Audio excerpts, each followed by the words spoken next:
মোগলাই বানাতে এসে কি পরিমাণে যে কষ্ট হয়েছে আমার মিনি কিচেন মনে হয় না যে এত যুদ্ধ আমার আর কোনো রান্নার সাথে হয়েছে। এক প্রকার যুদ্ধই হয়েছে আজকে।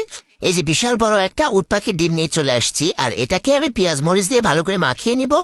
আর এদিকে আমি কড়াই তো গরম করে দিয়েছি, আর এরপরে দেখতে পাচ্ছ এই যে গোলাটা আমি ফিরাতে লাগিয়ে নিয়েছি। এরপরেই আমার এক প্রকার যুদ্ধ শুরু হয়ে গেছে, এনে উঠাইতে পারি না, এত পারি না, ভীষণ কষ্ট হলো। পরে এটাকে টেনে ফেলেই দিয়েছি, পরে ফিরা চেঞ্জ করে একটু বড় ফিরা নিয়ে তারপরে এটাতে আবার আটকানোর সমস্যা, কোনোভাবে আটকেতে পারছিলাম না।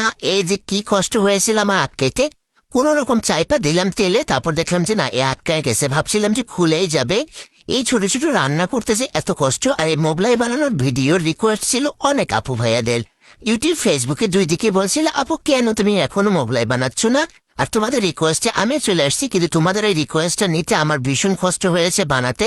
আর সে তৃতীয়বারের যেটা মোগলাইটা এত সুন্দর হয়েছে, মনে হয়েছিল তখন আরো বানাই, কিন্তু তখন আর আমার কাছে আটা মাখা ছিল না, আর বানাইতে পারি নাই। তবে বেশ মজা হয়েছিল খেতে, দেখলেই বুঝতে পারবো। এগুলো কাটার পরে যে ভিতরে কত সুন্দর ভাজা হয়েছিল, একদম ফুলে পাটে পাটে সুন্দর মতো লেয়ার করা হয়েছিল ভিতরে, খুব ভালো লাগছিল দেখে। আর এগুলো কিন্তু পেঁয়াজ মরিচের সাথে বেশ ভালো লাগে।